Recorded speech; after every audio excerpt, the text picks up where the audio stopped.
Yo hoy voy a centrar la explicación en lo que falta de este parágrafo, el 5.3, la teodicia de Leibniz. Si recordáis, habíamos dividido esta explicación en esos 5 apartados. El primer día, el anterior, ya habíamos explicado el primero y el segundo y nos habíamos detenido en la ontología del ser posible. En este caso, de la ontología del ser posible, voy a pasar a la diapositiva 55, que es donde habíamos quedado, y ahí continúo yo la explicación. Recordáis que había este vídeo de la NASA sobre la vista de la Tierra desde la estación espacial. Nos habíamos quedado en este último elemento. La ontología del ser posible es ese arte combinatorio que Dios, como gran matemático, hace para que surja el mejor de los mundos posibles, ¿no? Y la pregunta que nos ha ido acompañando es ¿por qué este mundo? ¿Por qué la efectividad propia de este mundo? En ese parágrafo de la Teodicea, que se divide en parágrafos también, en el 201, Leibniz dice lo siguiente: tan pronto como Dios ha resuelto crear alguna cosa, y esa es su voluntad, tiene lugar un combate entre todos los posibles, ya que todos pretenden a la existencia. Recordáis que los posibles son los composibles sin contradicción. Aquellos que juntos producen más realidad, más perfección, más inteligibilidad, triunfan en ese combate, en la voluntad antecedente de Dios. Claro es que todo este combate solo puede ser ideal, ¿veis? Es decir, que solo puede consistir en un conflicto de razones, en este caso son razones, de verdad, en el entendimiento más perfecto, que no puede dejar de comportarse, y ahí ya estamos en la voluntad, en la forma más perfecta y por consiguiente elegir estimativamente lo mejor. Sin embargo, Dios está obligado por una necesidad moral, no metafísica, lo vamos a ver ahora, a hacer las cosas de manera que no se puedan hacer mejor. Por lo tanto, esa obligación moral estimativa es la voluntad consecuente, ¿no? Justo después de dirimir ese combate entre los posibles. La necesidad, insisto en esto, es moral, no metafísica. Ya en la primera diapositiva habíamos avanzado esta idea y el mismo Leibniz lo certifica, lo acredita. Si Dios estuviese necesitado por una necesidad metafísica a producir lo que hace, produciría todos los posibles o nada. Por lo tanto, aquí, ¿qué es lo que se está queriendo decir? Lo vamos a ver. Interviene otro principio, que es el esencial, el principio de lo óptimo. Por lo tanto, no solamente el de no contradicción. Es fundamental este principio, es un principio además no tanto ontológico, aunque también, pero no ligado por una necesidad metafísica. Es decir, a Dios no le obliga a nadie a la creación, es libérrimo, es un acto voluntario. La cuestión es si está obligado a elegir lo mejor. Esa sí es una obligación de Dios, por lo tanto es una necesidad, una obligación moral. O sea, que lo que hace Leibniz es para justificar la existencia concreta de este mundo. ¿Por qué este y no otro? Mejor. Hay que remitirse, si es que lo hubiere, porque es que no lo hay, según él, hay que remitirse a un principio ajeno a la lógica. Ese es el principio de lo mejor o de la conveniencia. Y resumidamente, ¿qué significa ese principio? Pues que el mundo es hecho porque es el mejor, porque es el óptimo, es el mejor de los mundos posibles. Y este optimismo, es decir, esta clave, no debemos interpretarla en el sentido de que porque Leibniz fuera temperamentalmente así, sino en la clave ontológica, es decir, en lo que hemos visto en la ontología del ser posible. Es el optimismo de que algo es decir, que no hay nada. ¿Por qué hay algo y no nada? Era la pregunta que una y otra vez nosotros hemos insistido en el calado de la propuesta de Leibniz. Pues justamente eso es, porque es la optimidad de que el mundo es la optimidad, como vamos a decir ahora, perenne de la filosofía, de encontrar las causas del todo. Frente a un pesimismo como el de Schopenhauer, que es posteriori. Schopenhauer, cuando tiene que introducir este sistema y esta concepción pesimista de la realidad, calcula como un peso, ¿no?, en la presencia más o menos de mal en la Tierra. Pero ese no es el optimismo de Leibniz, eso no es el termómetro que Leibniz utiliza, sino es un optimismo a priori. Por eso la optimidad del mundo es previa a la contemplación de su contenido. Es decir, Leibniz no dice que el mundo sea el mejor posible porque los males deben ser así vistos, no, sino porque es que en la lógica estimativa de Dios, sabemos que Dios va a elegir lo mejor de este mundo. Esa es la optimidad, esa es la confianza que Leibniz propone. Por lo tanto, antes de existir en ese juicio, en esa ponderación previa, en ese cálculo, era el mejor y por eso llegó a existir. Por lo tanto, la justificación de la existencia del mundo es que fue elegido como el mejor, pero no por una elección arbitraria, sino justamente porque es el óptimo, el mejor de los mundos posibles. Este principio, este optimismo, es de larga tradición y ahí aparecen unos datos que tampoco voy a insistir mucho. En principio, Aristóteles, la naturaleza siempre opta por lo mejor entre lo que es posible, o esa reciproactividad, los escolásticos llamaban convertuntur, entre los trascendentales del ser, ¿no? Aristóteles habla de la autoarquía, de la autosuficiencia, de la sustancia, ¿no? Por lo tanto, esa es como la razón última para sostener en el ser, es porque es bien. Platón lo va a decir de una forma más clara. Kalosca y Aristós, lo más bello y lo más excelente. Eso es la opción del demiurgo en la modelación del mundo. El demiurgo quiere que el mundo sea el mejor de los posibles. Y la idea es por un principio ontológico, porque el bien es previo al ser. El bien es el que está más allá de la esencia, ¿no? La idea del bien. Escrito exactamente igual, para Dios todas las cosas son bellas, buenas y justas. Es decir, el optimismo de Leibniz es el que ha acompañado perennemente a la filosofía. Ese optimismo es el dar crédito, el apostar, la confianza en la razón. Justamente la posmodernidad se basa en esa desconfianza frente a la razón. Pero eso no es el empeño ni la empresa de la filosofía, que siempre ha considerado en la confianza en la luz natural para esclarecer las causas de las cosas. La diferencia, y esto yo creo que es esencial, es que Leibniz no dice solamente que se conforma con sostener que el ser, el mundo, es bueno, sino que dice que es el mejor, el óptimo, el más excelente. Y con ello lo que trata, y esta es la crítica que vamos a empezar a introducir, es de justificar el mal, porque de eso se trata. Si este es el mejor mundo de lo posible, entonces el mal queda de alguna forma justificado. No se puede hacer otra cosa. No se puede prescindir del mal. Por lo tanto, lo mejor es escogido entre lo menos malo posible en realidad. Y lo que está en el fondo introduciendo es que no es posible pensar un mundo sin mal. Porque la razón está en que este es el mundo. Nosotros tenemos un mundo que contiene mal y este es el mejor de los mundos posibles. Luego, el mal es imposible erradicar. Con lo cual, a la conclusión que llegamos es que ese optimismo del que Leibniz es casi la culmen, la cima, inicia también el descenso en la ladera hacia el pesimismo, y lo vamos a ver en la doctrina de la monadología, de las mónadas de Leibniz, porque en realidad lo que está diciendo, ya lo he anticipado antes, es que el mal es irradicable. Claro, eso introduce unas vetas de pesimismo, porque si no podemos erradicar el mal, de nada sirve que luchemos contra él o que cambiemos incluso las reglas del juego, porque no nos puede incluso convenir ese cambio. Por lo tanto, nos neutraliza en la lucha contra el mal.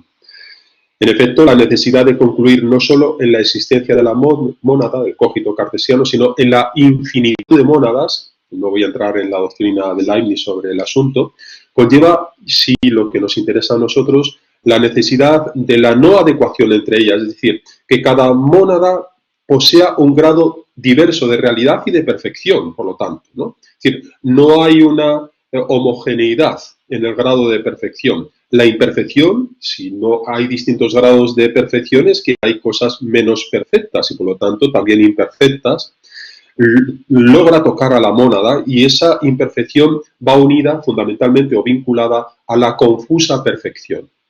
La confusión en la perfección, eso conlleva, ¿no?, como recela, una imperfección constitutiva inherente al ser como un mal. Por lo tanto, el mal en realidad es la imperfección de la mónada que consiste en la confusa percepción. Pues bien, lo que afirma Leibniz, y esto es lo que me interesa fundamentalmente destacar, es que sin este mal, del que solo Dios se salva, Dios, por principio, actúa siempre buscando el bien. Si lo permite el mal, es por mor de un bien mayor.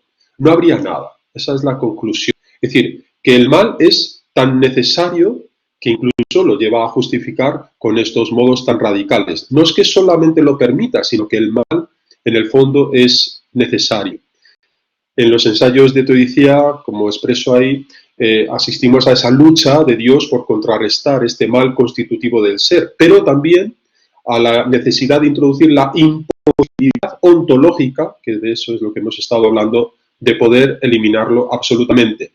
La razón, vuelvo a repetir, es una y otra vez la misma.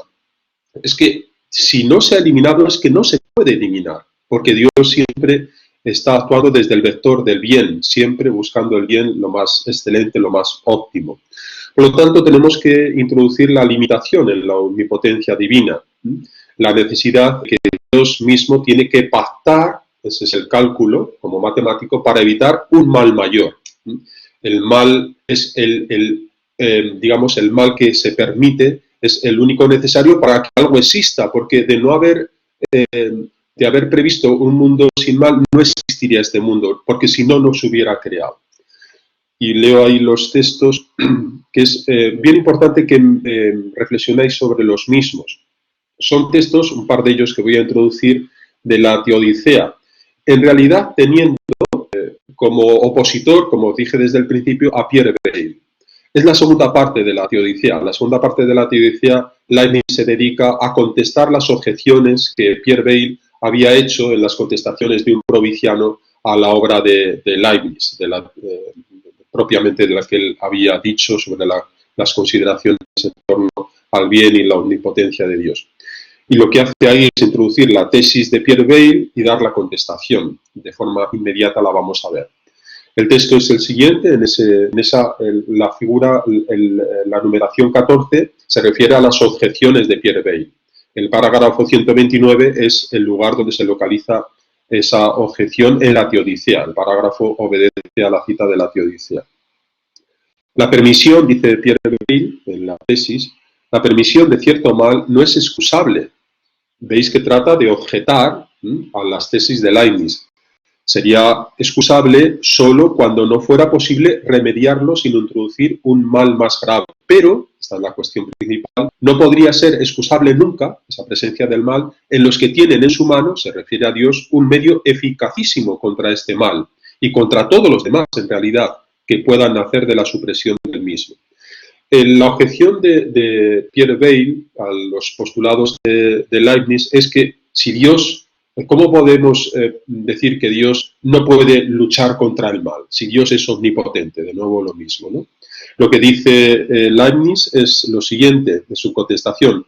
La máxima es verdadera, es decir, que no es excusable más la presencia del mal a no ser que sea para no conseguir un mal mayor. Pero la máxima es verdadera no puede ser alegada contra el gobierno de Dios. ¿Por qué? Porque la razón suprema le obliga a permitir el mal. Fijaos bien, es una y otra vez reiterativo en la exposición. Si Dios escogiera lo que no fuera el mejor absolutamente y en conjunto, el mejor y el más óptimo mundo, esto sería un mal mayor que todos los males particulares que pudieran impedirse por este medio. Por lo tanto, el mal está justificado en la permisión de Dios, en la voluntad consecuente, nunca antecedente, porque de no permitir el mal habría un mal mayor, porque este es el mejor de los mundos posibles. Esa mala elección, si eligiera eliminar los males particulares, derrumbaría justamente el conjunto en su totalidad, debido a que optaría por algo que ni es sabio ni es bueno. Y siempre la sabiduría y la bondad de Dios tiene que estar por encima de la elección de eliminar el mal particular. Vamos a la siguiente tesis, en el parágrafo 130. Vuelvo a ella, perdona. El ser infinitamente poderoso y creador es la expresión de Pierre Bayle, repito. Es creador de la materia y de los espíritus. Hace lo que quiere, veis que es libérrimo en su voluntad, con esta materia, con estos espíritus. Por lo tanto, ninguna objeción a su omnipotencia. No hay situación ni figura que no pueda comunicar a los espíritus. Si permitiera pues un mal físico, dice Pierre Bayle, o un mal moral, no sería causa de que sin esto algún otro mal físico o moral aún más grande fuera de hecho inevitable. Ninguna de las razones, termina la exposición de la tesis, de la mezcla de bien y mal, fundadas en la limitación de la fuerza de los bienhechores, le podría convenir.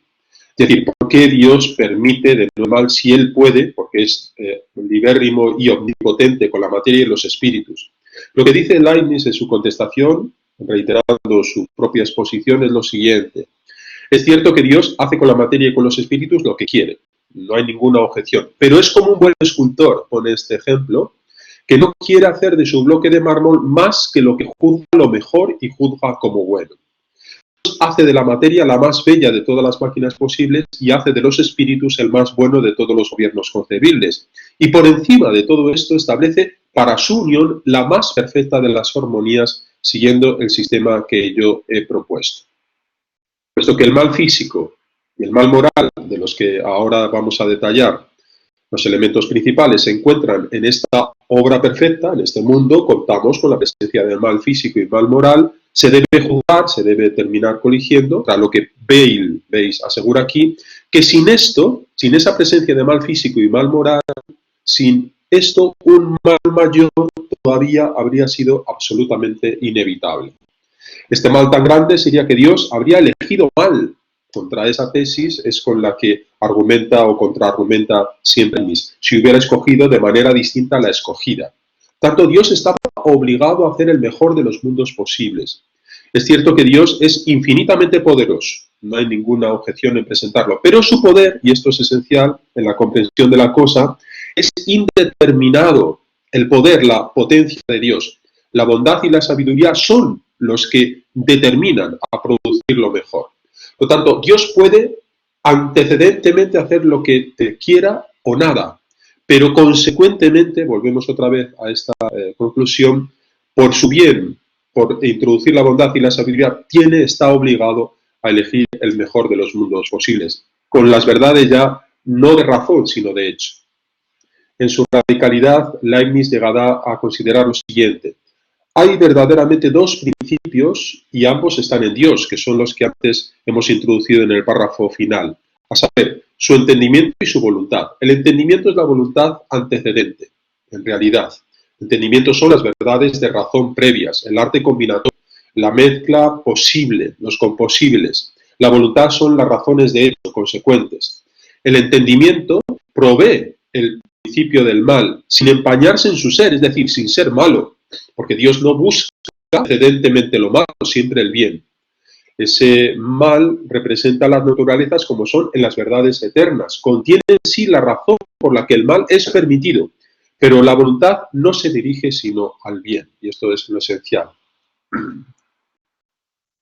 Habrá finalmente que aceptar, en el fondo, una justificación concreta de los males reales de nuestro mundo, y él lo dice, ¿no? Taxativamente, nos es imposible, en el estado en que estamos, es decir, en nuestro conocimiento limitado, es suficiente remarcar que nada obsta a que un cierto mal particular no esté ligado con lo que es mejor en general. Y termina diciendo, esta explicación que aquí estamos proponiendo es imperfecta y deja algo por descubrir en la otra vida. Es suficiente para la solución de las objeciones, pero no para la comprensión de la cosa. Esta distinción me parece que es esencial y marca justamente lo que es el principio rector de la consideración de Leibniz. Es decir, el mal nunca puede ser comprendido del todo. No para la comprensión de la cosa, pero sí es suficiente para solucionar las objeciones y, por lo tanto, para justificar a Dios ante la presencia del mal. Con lo cual, y esto vamos a pasar ya al siguiente apartado, algo de irracional parece asumir Leibniz en su propuesta. Por lo tanto, no es solamente una teleología, sino una teleología que permite a la vez, como dice Ortega, una cierta disteleología de toda la imperfección, es decir, de la imposibilidad de distinguir de la naturaleza la presencia del mal. La realidad recela. De alguna forma, el mal es inherente a ella y eso es justamente lo que introduce ese carácter disteleológico. La novedad en Leibniz consiste, se dice ahí, en tomar en serio justamente la posibilidad, la necesidad, la contingencia del ser frente a ese predominio del teleologismo en el pensamiento. Él introduce una cierta irracionalidad en la comprensión de la cosa. Pensar no solo que lo que denominamos como realidad, lo que existe efectivamente, sino lo que los alemanes llaman la Wirklichkeit, es decir, la efectividad, la actualidad que se distingue de la mera realidad. Lo posible, por lo tanto, que es lo esencial y la introducción de la novedad de Leibniz, viene determinado al igual que lo necesario por una razón previa. Lo posible existe porque no es contradictorio. Esa es la ontología que hemos estado tratando de dilucidar. La cuestión es justamente por qué las cosas son efectivamente, es decir, por qué el mundo existe como tal, la justificación del mundo presente, una y otra vez. Ahí tenéis a los dos autores, a Leibniz y a Spinoza, en el juego de diálogo que entre ellos han intercambiado. Las cosas se nos presentan en su cruda efectividad, Wirklichkeit de hechos, sin razón de ser, puro acontecer, pura contingencia. Frente, dice esto Leibniz, a ese racionalista un poco determinista, que es el de Spinoza, que es el perenne de la filosofía, que no es posible, sino lo que ha sido es o será real o efectivamente. Y para Leibniz, en cambio, lo posible no se contrapone a lo real. Pues también lo posible, piensa él, tiene su razón determinante. Vamos concluyendo entonces. Ahora en lo que nos estamos centrando ya por último, y con esto voy a acabar, es en la clasificación que él hace de los males. Hemos hablado ya en esos anteriores puntos, haciendo un resumen de la relación entre armonía y racionalidad, lo explicamos, el Dios racional y el mundo irracional, que nos había paso ya a ontología del ser posible, núcleo de la explicación de Leibniz, y por último en el cuarto, la teleología versus pisteleología que acabo de explicar. Ahora en este último apartado simplemente trato de decir qué es lo que dice Leibniz sobre cada uno de esos males, el mal metafísico, el mal moral y el mal físico. De forma muy breve, el primero es el más esencial, el mal moral dedicaremos también un apartado, y el último el mal físico, que es muy sencillo. El mal no tiene, por tanto, un origen solamente moral, el pecado no es lo primero, el mal moral, sino que previamente, y esto es muy importante en el sistema leibniziano, considerar la existencia del mal metafísico. El mal metafísico es eso que da lugar a esa disteleología, es decir, que esa irracionalidad del mundo, del no poder, Dios incluso, no solo permitir, sino la presencia del mal está justificada porque es inherente a la realidad. Por lo tanto, hay que considerar esa existencia del mal metafísico que, repito, está vinculado a la imperfección original, radical, esencial de la realidad creada. Esta concepción del mal como algo inherente ontológicamente a la creación, es decir, como limitación, como deficiencia ligada a la imperfección del ser, como privación, como carencia de bien, no es algo que introduzca como novedad Leibniz, es la tradición cristiana que Leibniz asume como acabamos de ver. La razón de esta concepción, la que Leibniz al menos propone, es que de no ser así, de hacer una creación donde no existiese el mal, fijaos que es una justificación que merece crítica. De no ser así, la creación quedaría divinizada y elevada a la altura de Dios mismo, porque Dios no podía darle todo sin hacer de ella un Dios. Por tanto, era necesario que hubiese diferentes grados en la perfección de las cosas y que hubiera también limitación de todas las clases. Por lo tanto, digamos que en la creación de Dios está previsto, de alguna forma, la necesidad férrea de que no todo sea igualmente ni homogéneo, porque entonces no existiría nada, sino que haya distintos grados en la perfección del ser. Y esa imperfección es justamente lo que da como resultado el mal. ¿Qué es lo que sucede? ¿Por qué nosotros no llegamos a comprender esta imperfección? Esa imperfección, además, repito, que es original, que está en la base de mal. Esta imperfección radical es pensada, además, como el límite de la acción de Dios, límite a su consecuencia, a su voluntad consecuente, pero no de la creación en sí. En su voluntad antecedente, Dios crea siempre pensando el bien, dirigido por el bien. No es que después se dirija al mal, simplemente que lo tiene que permitir por esa obligación que hemos dicho, de buscar lo óptimo. Leibniz, citando a la tradición agustiniana, dirá que la raíz del mal está en la nada, es decir, en la limitación o privación de las criaturas. El mal físico y el mal moral derivan en última instancia del mal metafísico. Y el problema, justamente para comprender este último, esta es la cuestión, una y otra vez repetida, en nuestra perspectiva fragmentaria. En los diálogos de la religión natural, recuerdo ahora, siempre esta perspectiva de nuestra fragilidad, de nuestro conocimiento, el no tener todas las razones que han obligado a Dios a elegir este posible, son las que justificarían de alguna forma esa necesidad del mal. Nosotros no tenemos en nuestra mente, dada nuestra limitación, la comprensión del todo. Es una visión parcial del mundo, como vemos representada en esta diapositiva. La cuestión es, claro, esta es la crítica que nosotros estamos introduciendo, si al contextualizar todo este desorden en un marco global de orden, nos está en el fondo claudicando, neutralizando de hecho del propio mal, impidiendo toda reacción contra él. Porque como no conocemos todas las leyes, dice Leibniz, resulta cuanto menos arriesgado intentar cambiar algo para que pueda ser mejor, ¿no? Porque dada nuestra limitación. Por lo tanto, la conclusión a la que llegamos es que el mal queda de alguna forma neutralizado, pero no solamente neutralizado en cuanto a posibilidad, sino también desde el punto de vista funcional. Es decir, el mal sirve a la armonía universal y es por eso menos mal, casi un bien, en suma, y contra el que no podemos luchar. Esa es la radicalidad de la propuesta llevada al extremo de Leibniz. Por lo tanto, esa, digamos, falta de separación entre el bien y el mal, porque al fin y al cabo el mal sirve para el bien y por lo tanto tiene incluso su objeto en la creación, en el mundo que nosotros contamos. Tenéis esta obra clásica de Caspar David Friedrich, El caminante sobre el mar de niebla, en el Museo de Arte de Hamburgo. Da la impresión de que Dios pasa por encima de la felicidad. Seguimos en la crítica humana. Claro, porque no contaría, se aparta en buena medida de la propuesta original del Génesis y vio Dios que todo era bueno. El hombre queda de algún modo apartado en este proceso en el que la voz cantante la lleva una naturaleza, como dice Nietzsche, armónica en su conjunto. Es decir, una naturaleza que es indiferente a los deseos humanos. La separación entre naturaleza e historia es algo fundamental, lo vamos a ver en el mal moral, pero también en la polémica que Leibniz sostuvo con Leibniz a través del alumno de Leibniz, Clark. Vamos a verlo ahora.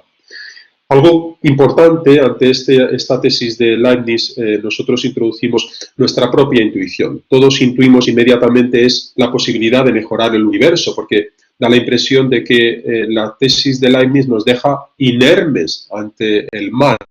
El mal está tan justificado, tan racionalmente explicado, que Dios ni siquiera puede intervenir. ¿Cómo nosotros como humanos vamos a intervenir en este cambio, dada nuestra, además, limitación de conocimiento? Esto es justamente la polémica de Leibniz contra Newton, mejor dicho, la de Newton contra Leibniz, porque lo que objeta Newton, fundamentalmente en esa polémica famosa, es que parece que la comprensión de Leibniz deja al mundo, o mejor dicho, a Dios, fuera de la actuación del mundo. Es como si Dios, dice Leibniz, creara el mundo y se desentendiera de él. Él contesta, porque Newton no era muy, digamos, proclive a la discusión, a su discípulo le encarga expresamente que conteste a Leibniz, a las tesis de Leibniz, y él lo que postula es la intervención del autor divino de Dios para ajustar, fijaos que recuerda mucho el ocasionalismo de Malebranche, de vez en cuando esta maquinaria universal deficiente y por lo tanto la intervención de Dios. Leibniz parece, en la objeción que le presenta Newton y Clark, una teoría conformista existencialmente, como acabo yo antes de introducir en la crítica, más propia, da la impresión, de ese burgués que fue él cómodamente instalado en la sociedad, que desde la perspectiva, perdonad por la crítica ad hominem, del oprimido. Por lo tanto, Leibniz tiene una visión optimista porque él mismo existencialmente está dotado de ese privilegio, mientras que la visión del oprimido, del que padece el mal, la visión existencial, parece objetar bastante a esta comprensión del mal que lo único que nos hace es desarmarnos frente a él. Entramos en el mal moral rápidamente, tampoco voy a hacer una gran explicación. Fundamentalmente me centro en esa polémica famosa, la polémica de Auxilis, en torno a la gracia y a la predestinación. Lo que estaba en juego es las dos cuestiones, la libertad del hombre y la actuación de Dios. En el fondo, lo mismo que acabamos de ver antes en la polémica de Leibniz. La pregunta que nos introduce esta polémica entre dominicos y jesuitas, dos bandos enconados, es si hasta qué punto es posible conciliar la potencia infinita de Dios, la omnipotencia y su sabiduría con la libertad humana. Esa era la polémica y lo vamos a ver ahora.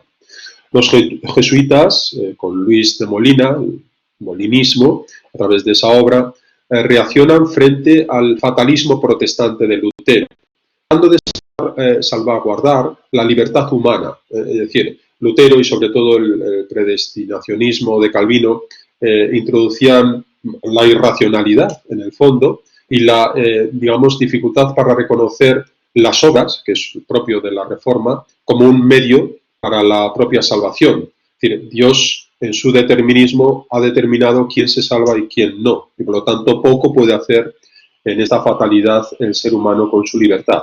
Los jesuitas, para resumirlo rápidamente, optaban por fortalecer la libertad del hombre, el libre albedrío. Los dominicos, de una manera un poco estereotipada, Domingo de Báñez a la cabeza, los acusarán a su vez de caer en el error de Pelagio, que fundamentalmente hacía recaer el esfuerzo en la voluntad humana. Ante esta acusación de pelagianistas a los jesuitas se defenderán contraatacando y acusando a la vez a los dominicos de abrazar el error de Lutero, por lo tanto de luteranismo. Las disputas ahí en el texto de los apuntes aparece un poco más desgranado. Yo no voy a introducir en ella, no merece la pena en este momento, lo tenéis y tenéis la información en cualquier momento, pero sí me interesa saber cómo interviene Leibniz en esta polémica. Leibniz ve que el problema reside en que Dios procede necesariamente, fijaos bien, obligado, sin que nada se le sustraiga en el orden ontológico ni biosológico, es decir, no hace menoscabo al ser de Dios en su bondad y en su estimación en búsqueda del bien. Dios no impulsa directamente la acción mala, es decir, que la presencia del mal en el mundo, directamente, porque su voluntad siempre está regida por el bien, voluntad antecedente.